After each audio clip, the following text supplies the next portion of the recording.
This is one of their mobile kitchens that they actually... Is that even some, what I call habitual... Beautiful Stop and Shop in the Wilton.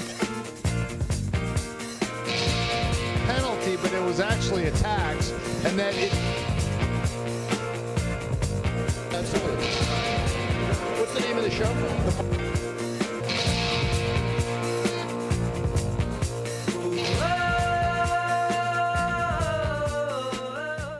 Good evening and welcome once again to the Marty Heiser Show. We have an incredible show.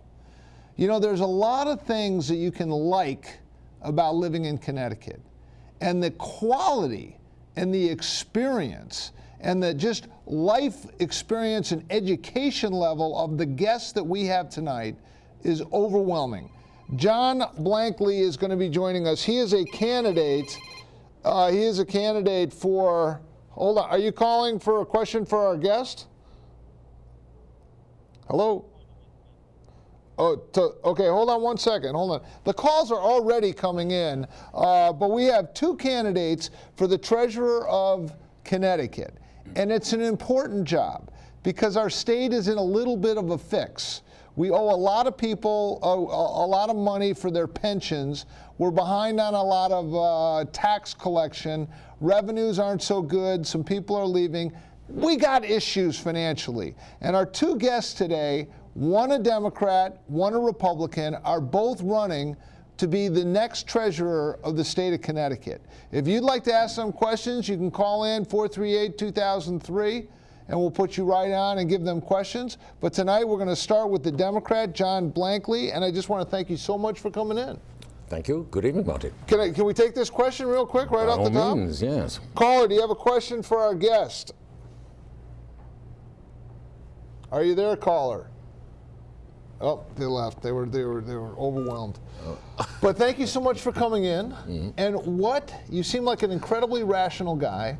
Mm-hmm. You've accomplished a lot in your life. Mm-hmm. I've kind of cyber stalked you. I know where you live, or at least the neighborhood. It's very nice. Thank you. What has prompted you to want to become the treasurer of the state of Connecticut, which, by all outward appearances, is in a little bit of a fix? When we came here 35 years ago, we chose Connecticut. And at that time, the kids were little. The education was great. There was no income tax. And life was good. Little did I know when I was commuting down to my big office in Manhattan that original sin was being committed back home. Pension obligations were being entered into with no provision for their funding or financing. Okay. This was not good. So all these years later, after the failure to fund some of these liabilities, after the failure to pay the so-called actuarially required contribution, the ARC, after the downturn 10 years ago, I wake up one morning and here we have $60 billion of liabilities, 34 million of pension fund money in the bank, as it were, invested. And that is a unfunded liability. And it is the big legacy problem that we face. Look at it this way. Why are we here really? More than half of the budget deficits that we've looked at over the past few years and that we're looking at going forward comes from this legacy problem, having to put money into the pension funds to make up for the failure of the past. We kicked the can down the road. It was unconscionable from a finance man's point of view. There's no point, in my estimation, talking about how we got here. The businessman's approach is to say we are where we are now and what are we going to do about it. So you ask me, why am I doing this? It is because I have a finance and business background, and it seems to me that anybody who has this level of expertise and qualification and ability to handle a big situation like this, it's his duty to go to Hartford to try and solve the problem. So you're not in it for the money? Does the treasurer, is this like a big benefits thing? Are there vacation homes, anything like that involved? I have a business, and candidly, I'll be taking a pay cut to do this job. All right. Now, when you talk about pension liabilities, and I'm not quite in your league on a lot of levels, but I was on the Board of Finance in Ridgefield, and we moved our police officer's pension and the fireman's pension from defined contribution instead of defined benefit. Now, correct me if I'm wrong, but the pensions that we have in the state of Connecticut, whether they are, we were just looking at this before, They're whether it's mostly defined benefit. they're defined benefit. The teachers, the state municipal employee funds, they're all defined benefit. Yes. And So- that, I mean, that's kind of a dinosaur, am I right? It is the old-fashioned way, to be sure. So take my business that I mentioned just now, that I started 20 years ago. We have dozens of employees in our company, and they are all on defined contribution plans. And Which we have means- a matching program and so forth. Which means that the business is going to give so much money. That's right. And what the throw off of that is, as far as how it's invested and otherwise, is not right. on you. That's correct. It is a transfer of risk in financial terms. The risk is transferred from, in a defined benefit plan, from the plan owners to the employees and the pensioners ultimately. That is the difference between the two plans. But let me say, we have these plans in place now. I sat for 2 terms on the finance board in Greenwich, and most of our employees have moved over. We moved them over to defined contribution plans, but safety, police and fire, they are still on defined benefit plans. And we did that in order to stay competitive with other municipalities roundabout. Now here's the theory, and this is getting rather ethereal, but in the private sector, if you're negotiating with Ford Motor Company, by gosh, it's the stakeholders in the Ford Motor Company, the stockholders, the managers that own the bottom line.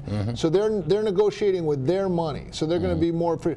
When you're negotiating with a government entity, it's no skin off their nose. As a matter of fact, they want these municipal employee unions to vote for them. So if they can be the sugar daddy that doles out this stuff, it's all to the good as far as they can, because it's not money out of their pocket. Marty, Where am I wrong?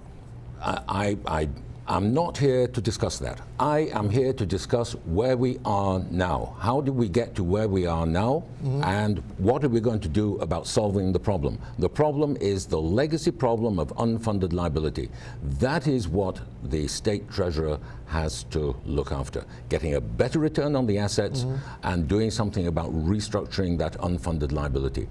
It is up to the governor and the legislature to deal with other issues, the nature of pensions themselves. The state treasurer doesn't deal with that, so I'm not going to discuss it. I'm going to discuss what we need to do in order to improve the rate of return on our assets and the things we can do to restructure.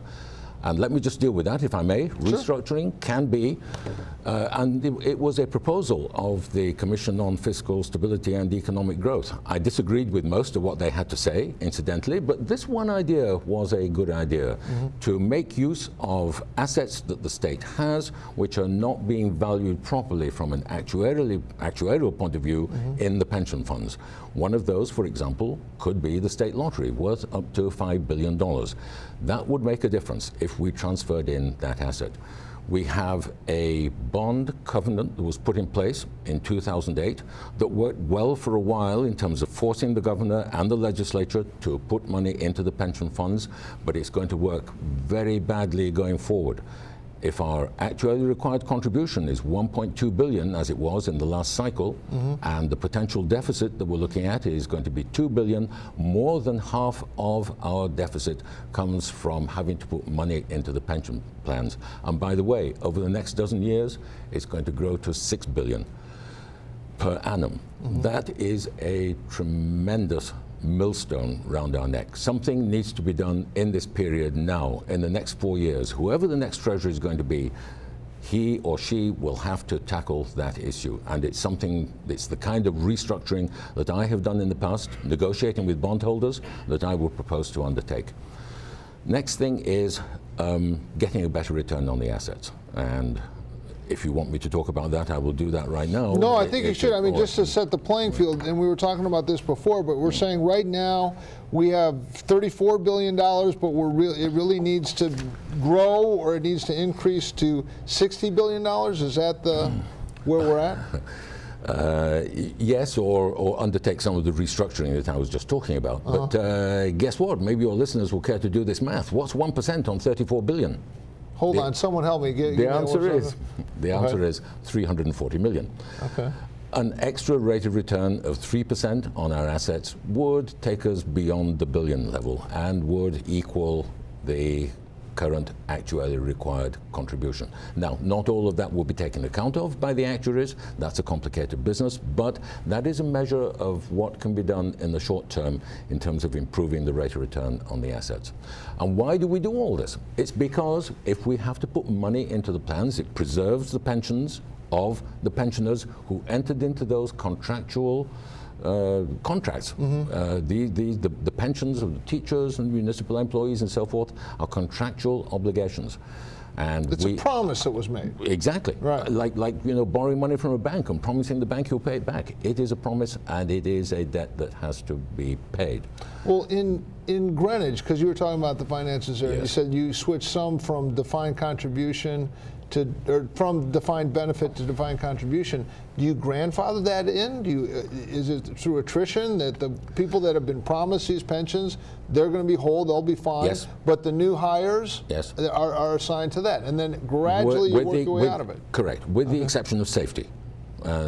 And fire and police. Fire and police, yes. And that's just because it's hard to get cops to live Yes. in or near Greenwich, Connecticut, with the salaries paying, and you don't want to unsweeten the pot. That's to right. attract We should be talking about the problems of the state, but just talking about this little issue in Greenwich for a moment, very few of our firefighters and police actually live in our town. So we do need to find a way to compensate them properly for coming from distances as great as Danbury, for example. They commute down to Greenwich. Oddly enough, we have the same thing with bus drivers, school bus drivers in Ridgefield, where Yes. their kids can go to the schools just as an extra kicker to We have have these them come. imbalances throughout the state.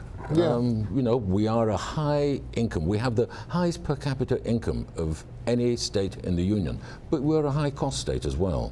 So, from high net worth individuals in my hometown to some of the lowest paid people in the entire country who also live in my town. There are these disparities and these differences. Okay, so you're saying that you want to get restructured on the unfunded liabilities. You want to get a better return on investment. Isn't that something that kind of everyone is chasing? What do you bring to the table that you feel for the pension fund? What type of return on investment are they getting in, say, the last year, when it seems like a rising tide has been lifting all boats? And that is fine if you are in index funds, and a fair portion of our assets are in index funds. But that is a dangerous place to be when the market gets volatile or when the market turns down. So the Connecticut pension funds are in these index funds? Some portions of it, yes. Okay. There are other portions which are handled by outside managers. So what do I bring to the table? What I bring to the table is decades of experience of determining what the allocation should be. There are two things you do when managing money of this size. One is the allocation. How much goes into fixed income? How much goes into equity? How much goes into alternative assets? And then there's the question of selecting managers to do the job. Yeah, you talked about managing the managers. You're not actually yes. you're not going to sit up there in the treasurer's office and pick stocks. You don't wake up in the morning and say, you know what, I think we ought to be in, consumer discretionary, or for say, the next 2 weeks. Zuckerberg looked like he did a good job on Capitol Hill. Let's buy the bounce. And This is longer term investing, but you can move it, you can nudge it as you go forward, especially if you use instruments like sector specific ETFs. Or if what are ETFs? Forgive me. There's an exchange traded fund. It's something you can buy and sell during the day, as opposed to to bring a me mutual along fund. here. I didn't go to Oxford. I went to Southwest Teachers I didn't learn College. this at Oxford either. I studied history, but manager selection and the experience that I have in dealing with managers is all important. Here's a piece of experience that no one else has, I believe. I worked for operating companies who sold stock and bonds to these very same institutions. We give our pension monies to these institutions, and they invest in operating companies, like the ones that I used to work for. Now, when you're offering stock, you prepare an offering document, and you go around the country on a roadshow, and you meet all sorts of investors institutional investors, and you get to know very quickly who's good and who's not, who's done their homework and who's not.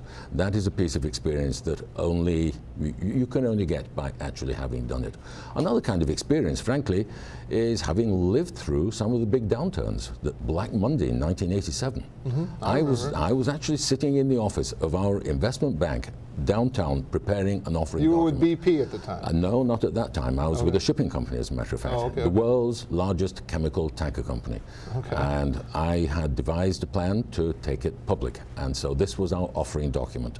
And as word came in throughout that afternoon, well, it's down another 100 and then another 100, which was a lot in those days. The investment bank said, you know, we're not going out with our public it's not going to happen. So we had to retrench and rework, and you know, eventually the market came back, and 6 months later we were able to do it. But that's the kind of experience that it's baptism of fire. And let me give you one more.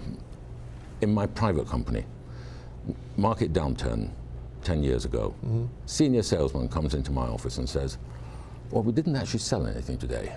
And the next day, and the next day, and all of a sudden, these dozens of employees who depend on my company for their livelihood, whose families depend on my company for their livelihood, we were looking at, you know, what was the time period of that? That was early 2009. Oh, yeah.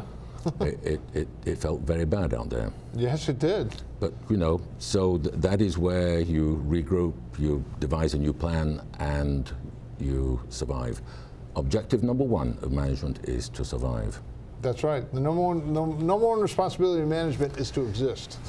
Yeah. Yes. Thank you so much. And you'll come back? We're going to have a Kumbaya roundtable. Yes. And I really appreciate it. Thank you, Marty. It's great getting to know you a little bit.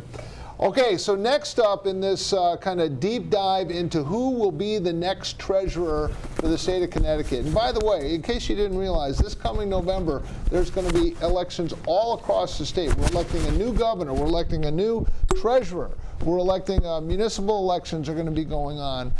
It's going to be an exciting time, especially that governor's race. And I know a lot of the candidates for governor have been in this studio. We may have another one coming on later. It's touch and go here. We kind of fly by the seat of our pants a little bit.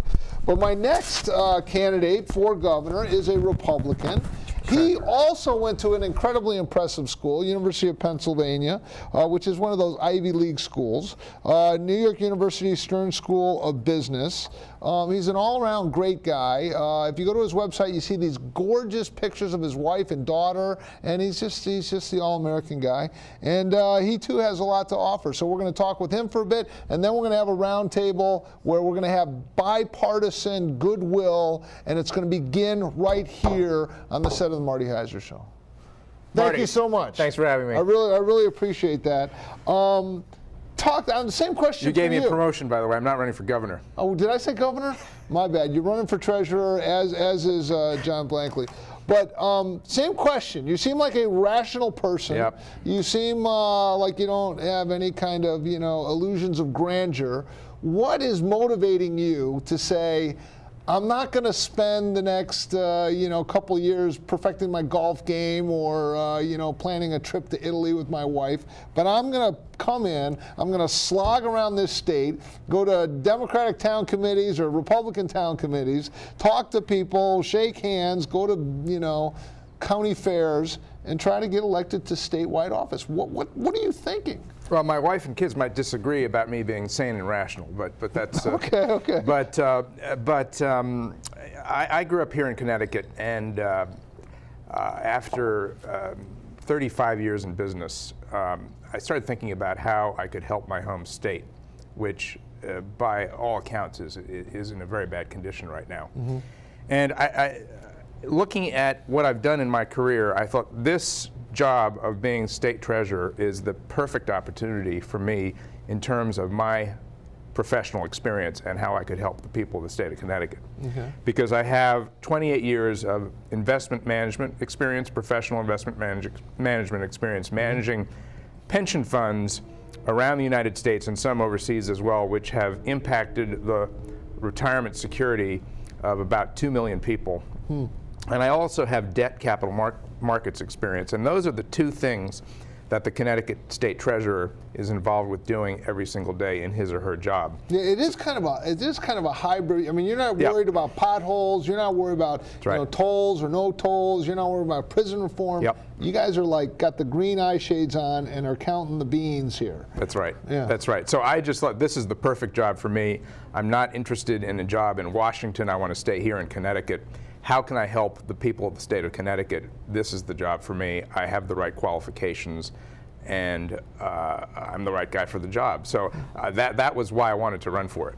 What as you travel around, what are people saying? What's the kind of temperature of the electorate out there? Well, unfortunately, what I'm hearing is a lot of people saying that if we don't fix our problems, they're going to move somewhere else, and that motivates me even more, energizes me even more to get the job done, because that's the lifeblood of our state financially, is the people who have the jobs and pay the bills. That's the lifeblood of our state, and we have lost thousands of people to other states, and the people we've lost are high-income people. The per capita income, or the average income of the people who've left the state is nearly twice the average per capita income of the state itself. Wow. And that's a big problem, and that's why we have a revenue problem right now. And we've got to reverse that, and in order to do that, we've got to begin to rebuild confidence in our state. And the first place we have to start doing that is with our pension funds, because as John said earlier, the pension funds are dramatically underfunded. By my own calculation, if you add up all the unfunded liabilities for a household of 3 people in the state of Connecticut. Hold on, I'm going to write this number down. Yep. Be gentle, but go ahead, give it to me. Bad news. You ready? You ready? I'm ready. It comes to $67,000 for a household of 3 in the state of Connecticut. So I'm just taking $80 billion of unfunded liabilities, dividing by the number of people in the state of Connecticut, and you multiply by 3, you get $67,000 for a household of 3. Wow. That's more money than most people have in their bank accounts. Yeah. So, more money than some people make in a whole year. Until we begin to address that's the 800-pound gorilla in the room that's affecting the financial future of this state. And until we begin to give people confidence that that isn't going to crush the financial future of this state, people will continue to leave. And we need to reverse that, because as people leave, it destroys our economic future, our financial future. It's interesting. I mean, it's kind of like when John was talking about moving to Connecticut. Life was good. I grew up in suburban Chicago. We moved out here in like 1983, 84. I was actually renting something in Chappaqua, and then my wife said, no, we got to go to Connecticut. We'll save the state income tax. That'll be an extra $3,000 for us a year. And we moved here, and it was a very prosperous state. You know, it was kind of a bit of a bedroom community, you know, for Manhattan. But this was a place you came to raise your kids, great schools, great communities, and everything else. And the irony is, it still is a great place to live, and that's why I want to fight to help save it, because we still have the highest per capita income in the United States.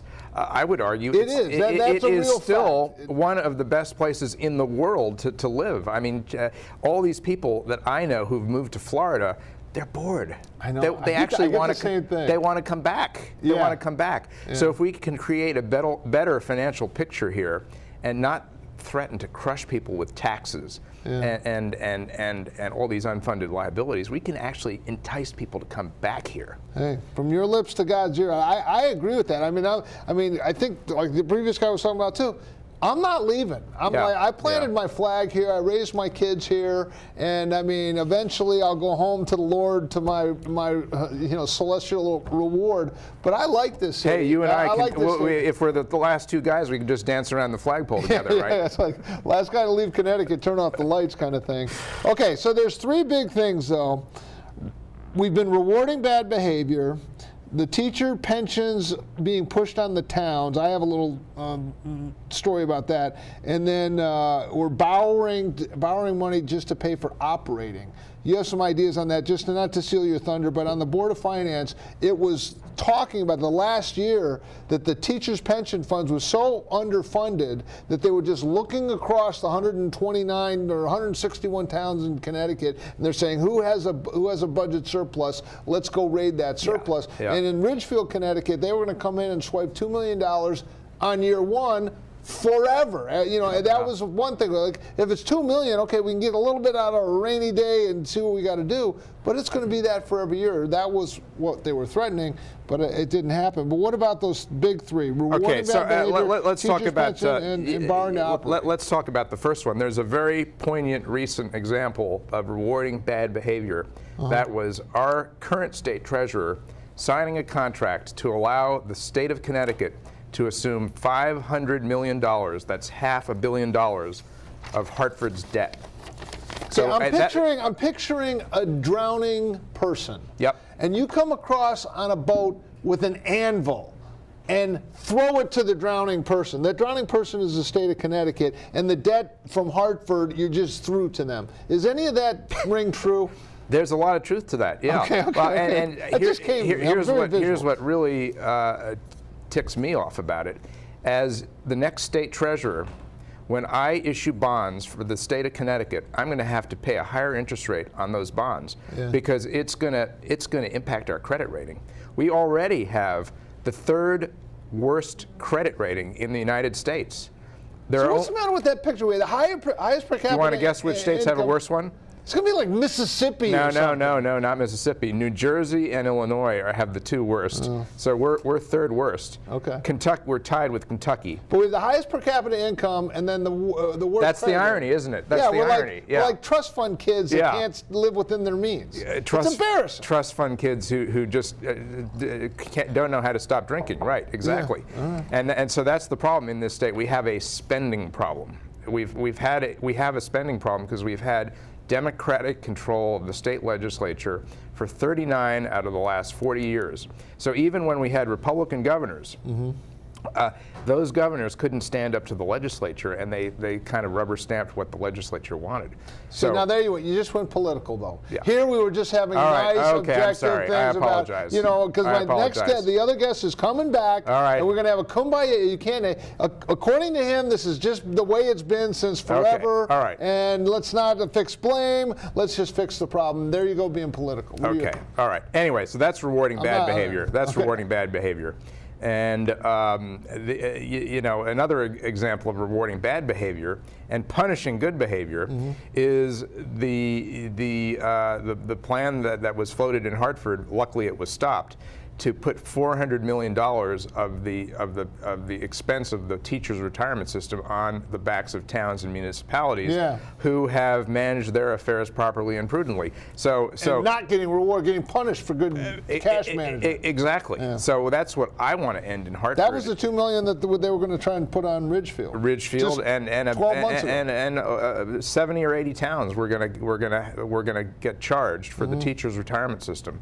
That's the state's responsibility, not your town's responsibility. And they've been underfunding it for years, and now they can't make it. So yeah.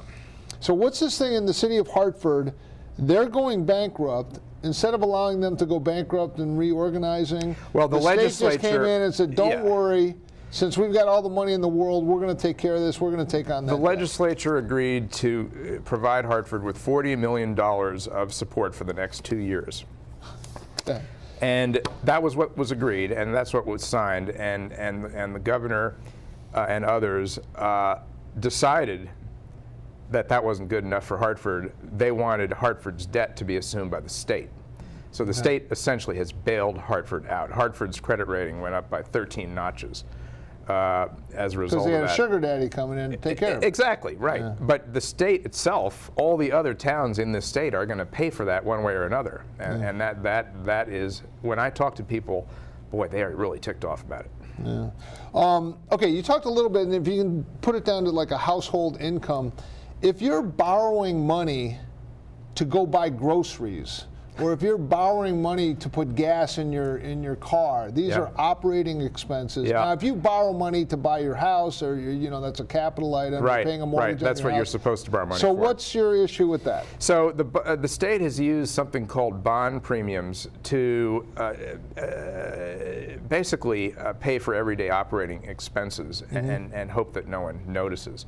And as you put it, it's kind of like taking out a second mortgage to pay for your groceries. It's just not what bond issues are supposed to be used for. Bond issues are supposed to be used for building schools, working on roads, capital improvements to the state, not to pay for operating expenses. And we got to just put an end to that. Yeah, as a taxing entity, banks are like, hey, we'll loan. Essentially, they're loaning you money. Why are they loaning you money? Because you have the right to tax people, and they send in their money. If not, you own their house or something like that. So the banks are willing to, you guys want to float a bond? They just, figure out the interest rate on it or what have you. But they're more than happy. It's like you have an unlimited expense account, like your credit rating, regarding of the rating, but your availability to borrow is pretty dramatic. And I guess politicians have been dipping into that, and not just for building a road or doing something like that. So you're going to reverse all that too. Well, at the end of the day, I'm going to be part of a team. Right. The team will hopefully be a Republican governor, a Republican-controlled legislature that can reverse a lot of what we've seen in Hartford over the last several decades. But I'm going to be part of a team. I can't do it all by myself. The treasurer has limited statutory authority to implement pension reform, but I think that the treasurer has to be a vocal advocate for the kinds of reforms that we need in Hartford. And I will be that advocate. The treasurer also has a lot of power over making investment decisions on behalf of the pension funds. I have decades of experience doing that, selecting investment managers on behalf of clients of my former firm.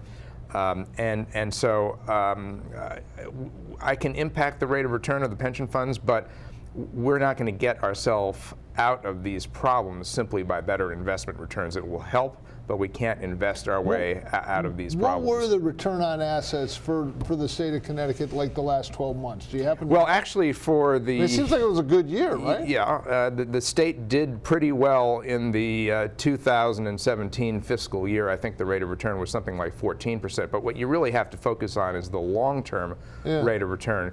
The 10-year rate of return was under 5.5%. And last time I looked at comparable returns around the United States, we were near the bottom 25% of returns compared to other pension funds around the United States, which is pretty... But the last 12 months it was 14, did you say, or 12? The fiscal year ended 2017. It was a little bit over 14%. They end their fiscal year June 30th. They had a pretty good year, but so did everybody else. I think that's a little bit like... The funny thing is with our current president, who is an anathema to many on the left, like, say, the California Teachers Fund, their pension fund just grew in the, would somewhat attribute to that. Okay, stay with us. We're going to be joined back by John Blankley, and also Dave Streit is, I believe, in the building. And Dave Streit has had some experience with unfunded liabilities, and he has some ideas about that. So if Dave Streit is around, we'd love to have him come in and join us. Frankly, between me and you, Dave's a bit of a prima donna. Literally, he insists on a deli tray, only green M&Ms, and a Swiss masseuse, which I thought was over the top. But he is a brilliant mind, and so if Dave Streit's around and he can join us, that would be great. Here he comes. I mean, he's a little, but he's going to be joining the roundtable discussion. Just because. We got these great, highly educated, erudite men, and we want to be joined by Dave Streit. But it's very interesting. I want to just say a word. Both Thad Gray and John Blankley, they agreed to come in, and both of them were scheduled to be a guest on the show. And they agreed to come in just to have this kind of a bipartisan sharing of ideas, trying to figure out what we can do. Because one thing that I garnered from both these men is that they have a love for the state of Connecticut. And as Thad was saying, as John talked about, how can you not like this state? It's beautiful. You have interesting people. They don't always agree with each other. And like Dad was saying, you can go down to the cultural wasteland that is Fort Lauderdale, Florida, if that's what you really want to do. You'll end up wearing black over-the-calf socks and walking on the beach in wingtips, kind of like circa Richard Nixon, 19 whatever. Or you can stay up here with really smart guys, have great restaurants, great schools for your kids, and we're going to work this out. Doggone it, we're going to work it out. So that's all just filler to get these guys moved in. And Dave, thank you so much for joining us. I wouldn't miss this for the world. I'm telling you, Now, this is Dave. And just realize we're dealing with some very substantial men here. He went to Oxford, he went to the University of Pennsylvania, and so these are smart guys. I'm impressed. So what are your thoughts about the state of Connecticut? Well, let me just, before we got to do one shout out to Simon, right? We have a special guest, Simon. Simon yes. sent this for you. Oh, excellent. You got to hold that up for Simon. I will. Thank you, Simon. And Yes. Simon gave me the American flag, so I like to show up with the American flag. That's excellent. I'm going to put this right here. But what are the long-term liabilities that the state has, and what are we going to do to fix it? And one of these guys is going to have their finger on the financial button, if you will, of Connecticut. So We can't have any tolls in the state. You guys got to do something to prevent tolls. Yeah. I'm telling you, I own a company. We're in the transportation business. Are you looking for a reaction to this? We if- absolutely have to have tolls. There is no way out of it. No. We're also, Okay, I don't mean to interject. Okay, all right. And this is going to be offensive, Okay. but that's really dumb. I'll tell you how. Okay. Because we didn't have a state income tax in the 1990s, right? Mm-hmm. And then all of a sudden we got the state income tax, and what happened? Deficits skyrocketed here. And everybody said, oh, but if we just had state income tax, we'd be fine. What happened? Everybody's moving out of the state. Companies No, are they're moving not. out. People are moving out. Everybody's they're moving not. out. Nope. Yeah, No. and let me tell you something. Nope. More taxes is not the problem. The problem is legacy costs. And until Yes. you cut legacy costs, Yes. we're going to have a perpetual problem over and over. We are being held hostage in the state by the unions. That's a fact. So when you tell me, oh, tolls are good, no, they're not. I have a transportation company. You're going to put me out of business. I didn't say tolls were good. No, you did. You just said tolls are good. No, I Dave, did not. I you got to said let him tolls are finish. needed. John, please, Tolls are you have needed. the floor. So I'm going to take a businessman's point of view. We are where we are now. You maybe did not hear me when I said when I came here 35 years ago we had no income tax, and that was great. And all the problems that have been associated with introducing an income tax, which as we know is a very volatile form of tax revenue. That What does that mean, it's a volatile form of It tax goes revenue? up and down. It goes up and down. State income taxes Yes. go up and down? Yeah. They seem they always go up to me. I don't know. I never see them No, go he's down. on taxes, revenue to Hartford As a goes up and revenue down. to Hartford, it goes up and down. So the point from a business point of view is we are where we are now. We got this income tax. You can do with it what you want, but we have a revenue gap, and we need So to cut do something expenses. about it.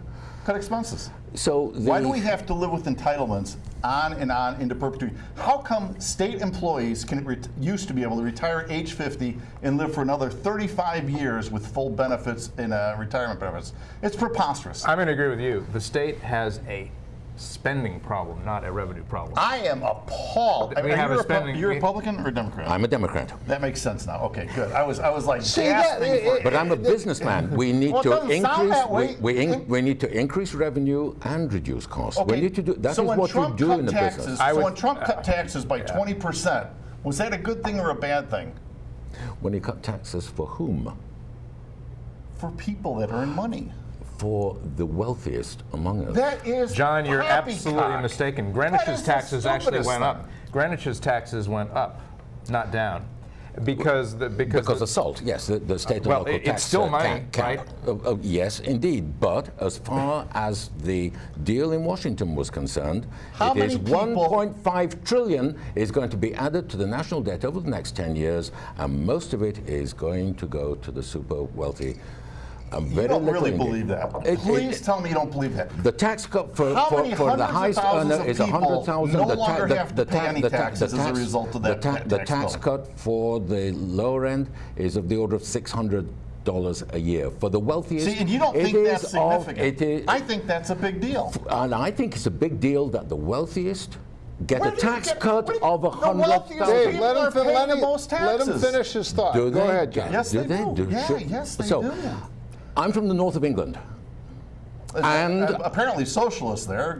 They haven't worked there, won't work here. If you want to call Robin Hood a socialist, fine. I lived in a village. Yes, he is. I lived in He a village. is. I lived in a village. Finish. I lived in a Socialist. village called Robin Hood, named after the man. And back in the took from the 14th rich century, and gave to the we poor. took from the rich and gave to the poor. Now, redistribution of wealth. to take from the poor and give to the rich, which is the tax deal that was done 2 months ago, is entirely wrong. This is a total mischaracterization of the Trump tax cut. I'm sorry to preposterous. say, but how can you say, not. if taxes for the town of Greenwich went up, arguably one of the wealthiest towns in America, and I know for a fact that your taxes in Greenwich went up as a result of the tax plan that Trump put into effect, how can you call that a tax on the wealthy?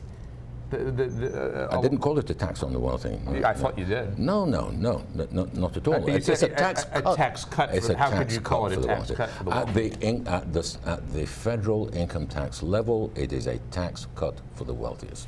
Not true at all. Not true at all. It absolutely is. If you happen How- to own a how- house, if if you that's- happen to own a house and, Yeah. and your state and local taxes is capped at Yeah. 10,000, Yeah. sure, that's a tax increase that goes the other way. Yeah. But it is more than compensated by. So how do you explain the tax fact cut. that the taxes for the city of Greenwich, the town of Greenwich, went up as a result of the Trump tax bill? For what level of person? For everybody, for the entire town. No, not Yep. true. It Not is. true. It absolutely is true, and I'll prove it to you. I have just completed 2 terms on the finance board in Greenwich, and we have one of the best fiscal situations in the entire state. And Yeah, you guys let pay me- cash for a school building. They just they take it out of the petty cash drawer. You guys need a $70 million school? We got it right here. Am I right? We have a sound fiscal situation. and God bless. I don't know how to characterize it other than that. you know. God bless. And it's When not you pay just- cash for and a it's school, not- that's it's pretty not, good. It's not just because we have wealthy taxpayers, it is because it is a well-managed town. God bless. And It continues has to... the highest income per capita of any area of Connecticut. I would say it's got a lot of wealthy people. John, let me ask Just you this, because we're kind of in the lightning round here. But Okay. in my vast research for you, I loved your analogy of we boiled the frog. Yes. Can you flesh that out, and then you guys all get your final thoughts on that? But Well, I suppose you're referring to the idea that I introduced before, that when I came here, we did not have an income tax, and we were entering into pension liabilities without funding them going forward. We kicked that can down the road. So slowly but surely over time, that situation worsened and worsened. And then we had issues like, not funding the ARC, whoever was responsible for that. And then we had issues like the downturn. And all of these combined produced this unfunded pension liability. idea being it that happened when- slowly over time. So, the answer to all your viewers is, some of the issues that we've discussed, some of the initiatives that we can take, but it's going to take time to get us out of it, just as it took us time to get into it. So that the analogy being, if you put a frog in a pot of water that's cool, and you turn up the heat, Yes. it will gradually. But if you put them in hot water, you jump right out. straight out. Yes. Okay, we're in the kind of the lightning round here, really quick. Final thoughts, and then each of you get 2 minutes to address the mass audience on why they should vote for you. We'll start with you. We are in the mess we are in because of a massive, irresponsible spending situation in Hartford, where Hartford is being held hostage by unions, and the legacy costs are sinking the state. When I tell you people are moving out, everybody I know wants to get out. They love Connecticut, they just can't stand to live here. And let me tell you where they want to go. Let's say New Hampshire. I was talking to a guy at Fidelity today, and I said, "Oh, where's your office?" He said, "About a mile over the border in New Hampshire." I said, "Does it have anything to do with no state income tax?" He goes, "Of course." So where are people going? New Hampshire and Tennessee. We had Joe Markley on the show a while back, and the reason that Tennessee doesn't have a state income tax is largely because of Joe Markley. Do you know that they are Guy having gets around. He's amazing. He really is. I love the guy to death. The only reason, the biggest problem they have in Tennessee right now is trying to build roads fast enough to keep up with the building. Because people have had it with politicians that like to play Robin Hood, take from the rich, or in this case, the working class, and give to everybody else. Look, the role of government is not redistribution of wealth. It just is, and I'm telling you. The goal of government is to stay out of our way, period. Less government is better government. Okay. Now, for the 2 candidates, could each of you take 2 minutes and look at that camera and just tell people how they can get in touch with your campaign and why they should vote for you? We'll start with you, and then you can finish off. Very good. Well, And thank you for being on. it's all right. Clearly, I have philosophical and political differences of a severe nature with the gentleman on my right. Oh, not so much. And to some degree with the gentleman on my left. But we're good, right? I would good. hope that the gentleman on the left and I can agree that getting a better return on the assets is certainly part of the solution, and I think we both have professional backgrounds that would enable us to do something about that. I have a professional background in that, and also restructuring, and also bond issuance. So those are issues that the state treasurer can actually do something about. So for your viewers, to remember me, I am the guy from Greenwich, talks funny, knows all about finance. Thank you. And if people want to get in touch with you, Google John Blankley and a ton of stuff. And it is inevitably, www.blankley4ct.com, Blankley, forct.com. Excellent. And Thad, the final word. Thank you. So I'm an investment professional. I will improve the rate of return on our pension assets compared to the rates of return we've achieved over the last 10 years. We need to get our pension funds returns on a par with other pension funds around the United States at the very least. I think I can do even better than that. It will take some time because we have a very large pension fund, but we can get there. That will make a big difference, but it won't solve all of our problems. We need structural pension reform. We need a state treasurer who will be an advocate for that, who will be the wingman for the next governor, in my opinion, hopefully a Republican governor. And there are other things I want to do as well. I want to put an end to borrowing to pay for operating expenses, and I will not allow the state to push the costs of the pension funds onto towns and municipalities that have managed their affairs properly for years and years and take great trouble to do so. So I'm Thad Gray. I'm ready to work for you, the people of the state of Connecticut, on day one. And my website is thad4ct.com. That's all in letters, THADFORCT.com. Thank you very much. Thank you. I really appreciate you guys coming in very much. I appreciate it very much. You were in the devil's den here, and you were great. Thank you so much. My next guest, I saw something on television that struck me as rather un-American. And my next guest, you know, we've been surrounded by highly educated people. My next guest graduated from Harvard University, and she went on to some other schools. Actually, her family, there's a proud heritage in her family where I believe it was her grandfather fought in World War II and was a pilot. As I recall, as I was doing my vast knowledge. And she on her website has a couple things, and one struck me, especially for tonight where we had both Republicans and Democrats. She quotes John F. Kennedy as saying, "Let us not seek the Republican answer or the Democrat answer, but let us seek the right answer." And then she also has a quote from the Reverend Martin Luther King, "The ultimate measure of a man is not where he stands in moments of comfort and convenience, but where he stands at times of challenge and controversy." And so I just want to welcome a Democrat candidate for governor, Hello.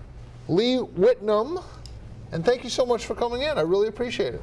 Thank you so much for having me. Excellent. Now, the most dramatic thing that's happened to you of late is you were at a forum for candidates for the governorship from the Democratic point of view. And can I show the video? Basically, Sure. what Show the happened? video. I don't know if we're going to get it set up here, but maybe you can kind of prep it and say what happened here. Well, I hadn't been invited, so I called up the Democratic chair of Brookfield, and I asked her why I wasn't invited. Okay. And she said, "Well, I don't like your website." And she said, "I think you should have more issues on it." And I said, "Okay." So I put more issues on my website, and I went to Luke Bronin's website, and he has no issues on his website. Okay, so this is the other candidate. Okay. Another candidate. Okay, so here we go. This happened right up here in Brookfield High School, right? So that's you. Well, I mean, all the candidates were sitting there initially. We were all there, and Good for you there, by the way. Making a statement. you know something, if I had You missed the best part, though, because There's the 3-minute one. I'd like to have her as a Republican. She's got some stick to it. Yes. I sat down at that desk with all the other candidates. Yes. And the woman who's running it. Now, listen, back when I ran for Congress, pardon me, Gatehouse Media, who is, I think, WFSB, kept me out of a debate. And we had a federal case with an injunction, and the judge said, it's a private venue. So that morning, so the Friday, I called up this woman, this Democratic chair, and I said, okay, so I added a couple of things onto my website, even though we've been talking about it, to make you happy. And I said, so I'm going to be there. So I told her I was going to be at I was coming to the debate. Then I called up to Democratic State Central to see about getting a delegate list or some other reason. I spoke to Austin there, and I said, listen, I've been talking with this person, and he said, they really don't have a legal right to keep you out. You are a declared candidate. Yeah. So it wasn't a private venue. It wasn't a private event. It was a town Democratic event. So I just went. So are you familiar with the Yiddish concept of chutzpah? Yeah. So you had chutzpah. You showed up and you took a seat there, and we all see how it ended. Just Right. out of curiosity, what are your views? We don't have that much time left, but what are your views on the state? What if you were to I am be the- elected governor? I don't want to talk about tolls. You know why? What would you do if you were elected governor? I am all about cleaning up the judiciary and cleaning up the state. I spent 7 years in legal quagmire. I had the statewide prosecutor's office drag me into criminal court for 41 court appearances for something I didn't do or wasn't a crime. So if you would have made it on that panel, Right. what would you have said? Well, I I've felt been like you were in- denied your voice. So Well- here's a chance for you to share what you would want to. You have to understand, though, I've been in debates with these same people. Yeah, you said in 6 your thing debates. there were 6 previous ones that you had been in. They know what I stand for. And, I have 15 bills to clean up the Connecticut judiciary. Simple things like when you order your transcripts, to prevent the judicial tweaking of transcripts, you should be able to get your audio. This is old technology. Simple things like, Lee Bill number 18, Lee Bill number 8 rather. When you are in criminal court or probate court, whenever the state is the plaintiff, when you go to appeal it to the appellate level, you don't have a docket. There's no docket. There's no electronic docket. The state does this on purpose to keep the upper hand. An electronic docket in every probate court, and that things can't disappear then. So Simple things. A lot of judiciary reform. That's kind of one of your big issues. People say, look, we're your judiciary, and also. My reforms are about cleaning up the judiciary. Yeah. All of these steps I've painstakingly gone. The rubber stamping in every 8 years of a judge. I watched some of your YouTube stuff when you were presenting before one of these committees on Right. judiciary. You can't and get some rid of a bad judge. One of the things you were saying is you were being unceremoniously taken off. You said, "Don't Wasserman Schultz me. Don't Right. Wasserman Schultz me." What were you talking about there? Well, during the Hillary Clinton and Bernie Sanders conflict, Wasserman Schultz was the head of the Democratic Party, and it was proven that she had maybe given preferential treatment to Hillary Clinton, so she was asked to step down. So it's giving preferential treatment to the other Democrats as opposed to me. I'm being Wasserman Schultz. Okay. I know. Happened to Bernie Sanders too. Well, that was it. That was the event that I'm talking about. Yeah, the Democrat. All right, so. Are you back in good standings with the Democrats, or how does this end? I mean, I didn't like what I saw in that video. Is there any I'm going reconciliation or anything? Or There is how no can we reconciliation. Look, you know something? I don't even know Nick Boletto. I don't He's know the chairman him. of the Democratic Party? I've never met the man. I've never even had a conversation with him. I had one conversation with Nancy DiNardo 10 years ago, and I made her angry. And she's done everything in her power to marginalize me. So when he prints in the paper that I don't have the appropriate temperament for the job. This is so funny because when I sent out my emails, some of the Democratic chairs wrote back, I don't like this email, the temperament. And I remember thinking, that's such a strange word. And then I sent a follow-up email. You're supposed to send my email to the rest of the Democrats on your town committee. And I can see from my web provider that you're not forwarding the emails. I'd appreciate if you would. Don't be the bottleneck. And then another person wrote back, but your temperament. So then I thought, there's that word again.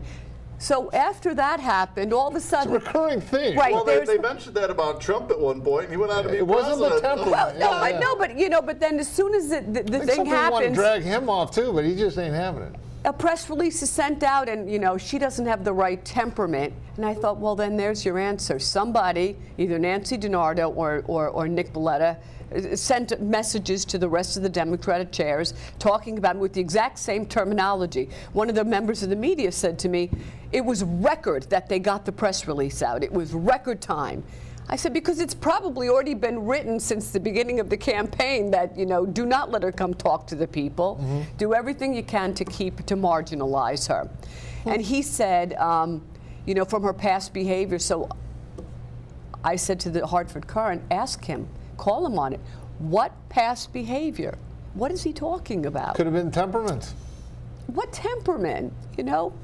I don't know how many people are willing to lie down on a stage like that. I was blown away. I mean, we'll play it if we can get it up. But I don't know. I didn't like what I saw.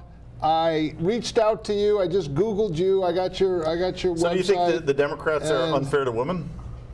I think Nancy DiNardo certainly is. When I had one conversation. You're just trying to make cheap political points out of this, Dave, and I resent that. But I don't know if we can get this. The one conversation I had with Nancy DiNardo in my life was 10 years ago. I called her up. This was before Jim Himes ran for governor. And I said, for Congress. I said, I want to run for Congress.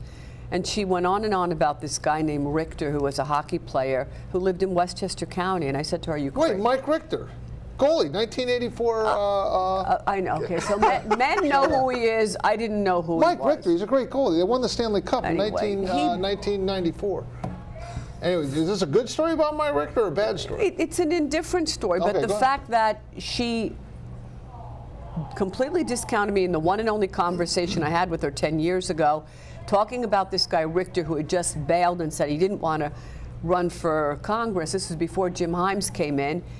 And did they file charges against you on that? yeah, I got a misdemeanor charge. So how's that going to go? You going to get out of that, or how will that go? God, I don't know. We'll have to wait and see. I don't even know. God, that's unfortunate. Huh.